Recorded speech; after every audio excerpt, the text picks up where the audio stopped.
Mga master, sa isa pong article ng Philippine News Agency, ay binigyang linaw ng DBM sa isang press briefing noong August 1 na talaga po na itong first tranche ng salary increase para sa mga government personnel ay retroactive starting January 2024.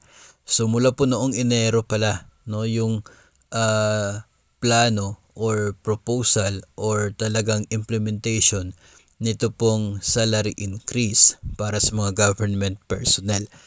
Pero hindi pa po ngayon sigurado kung kailan lalabas yung executive order.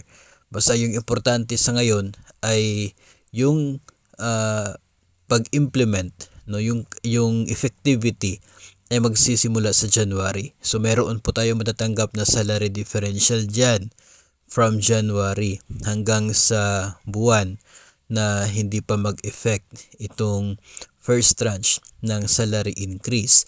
At ito nga po ay sa pamamagitan nga ng isa pong executive order sa Pangulo. So, hinihintay po natin ngayon yung paglabas ng executive order dyan. Kasi kung medyo matagal yung executive order at mag-process pa, ay baka abutan ng 2025 yung pag-implement niyan.